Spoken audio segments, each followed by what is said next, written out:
रहीम। अस्सलाम वालेकुम। रहनुमाए उर्दू में खुश आमदीद। अज़ीज़ तलबा, ये हम जमात नहम का तीसरा सबक जो है वो हमने शुरू किया है। इससे पहले जो है इसका तारुफ़ जो सर सैयद अहमद ख़ान हैं, इस सबक के मुसन्निफ़, उनका तारुफ़ मुकम्मल कर चुके हैं।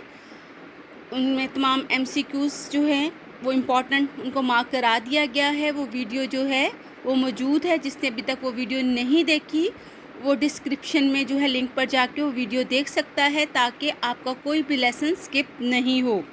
आते हैं हम आज के सबक की तरफ। काहली सर सैयद अहमद का तहरीर करदा एक मज़मून है, ठीक है। ये बोर्ड के पॉइंट ऑफ व्यू से नहायत अहम सबक है। पढ़ाई शुरू करते हैं। ये एक ऐसा लफ्ज़ है जिसके मानी समझने में, मानी मतलब समझने में लोग गलती करते हैं। लोग ये समझते हैं कि हाथ पाँव से मेहनत ना करना, काम काज में सख्त मेहनत मजदूरी में चुस्ती ना करना, चुस्ती फुर्ती तेज़ी, उठने बैठने चलने फिरने में सुस्ती करना काहली है। मगर ये ख्याल नहीं करते, सोचते नहीं कि दिली कुआ दिल की ताकतें को बेकार नकारा छोड़ देना सबसे बड़ी काहली है, सुस्ती है। ये हमारा फर्स्ट पैराग्राफ है। सबसे पहले इसका हवाला मतन। आपने कट मार्कर का यूज़ करना है एग्ज़ाम्स में, और खुशखती से इसकी जो है वो हेडिंग देनी है। हवाला मतन, इसको ब्लैक मार्कर के साथ अंडरलाइन करिए। जो है आप स्केल के साथ जो है इसको अंडरलाइन करें। फिर उसके बाद आप नेक्स्ट लाइन में जो है लिखेंगे सबक का उन्वान, आगे लिखेंगे काहली, नेक्स्ट लाइन में लिखेंगे मुसन्निफ़ का नाम सर सैयद अहमद ख़ान। उससे नेक्स्ट लाइन में आप फिर प्रोमिनेंट करके जो है वो हेडिंग देंगे कट मार्कर के साथ, हले लुगत, उसको भी जो है वो अंडर मार्कर के साथ अंडरलाइन कीजिए। ये आपकी प्रेजेंटेशन है। आपके पेपर में आपकी प्रेजेंटेशन बहुत काउंट करती है। हम कॉलम बनाएंगे अल्फाज मानी, और जो हमें अल्फाज, जो मुश्किल अल्फाज के मानी हमसे पूछे गए होंगे वो उस कॉलम में हम तहरीर करेंगे। फिर आ जाता है सियाको सबाक, हेडिंग देंगे प्रोमिनेंटली।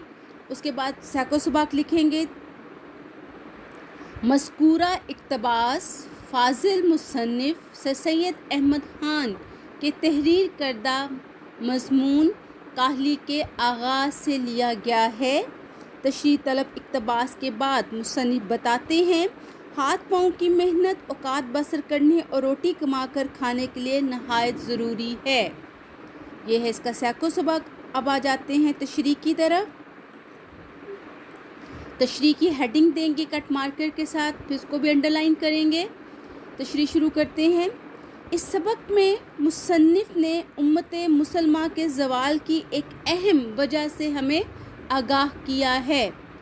तशरीह तलब इक़्तिबास में फ़ाज़िल मुसन्निफ़ बताते हैं कि काहली एक ऐसा लफ्ज़ है जिसका मतलब समझने में लोग अक्सर जो है वो गलती कर जाते हैं। उसके सही मानों से आगाह नहीं है कि असल काहली किसे कहते हैं।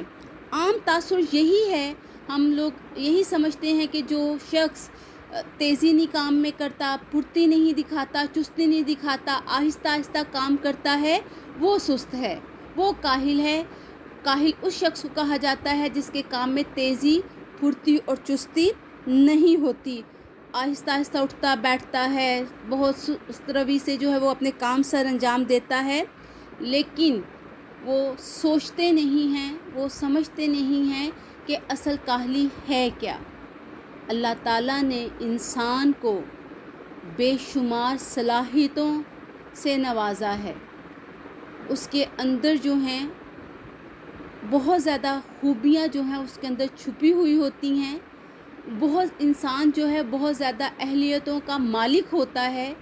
अल्लाह ताला ने इंसान को दिल जैसी एक ताकत अता की है कि जो वो जिस चीज़ में, जिस काम में उसका दिल शामिल हो जाता है, वो काम बेहतरीन तरीके से सरअंजाम पाता है।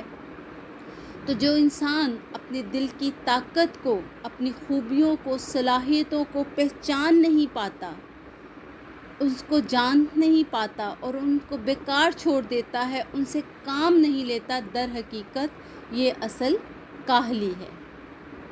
ٹھیک ہے، یہ ہے اس پیراگراف کی تشریح۔ آپ لوگوں نے جو ہے وہ اس ویڈیو کو بار بار غور سے سننا ہے، سمجھنا ہے، اور پھر جو ہے وہ اس کی پریکٹس کرنی ہے۔ آپ پریکٹس کریں گے، آپ کے کام جو ہے وہ پرفیکٹ ہوتا چلا جائے گا۔ ٹھیک ہے، آپ اس طرح گھر بیٹھے بآسانی جو ہے وہ اردو کی تیاری کر سکتے ہیں۔ رہنمائے اردو کے ساتھ جڑے رہیے، کامیابیاں سمیٹیے۔ اللہ حافظ۔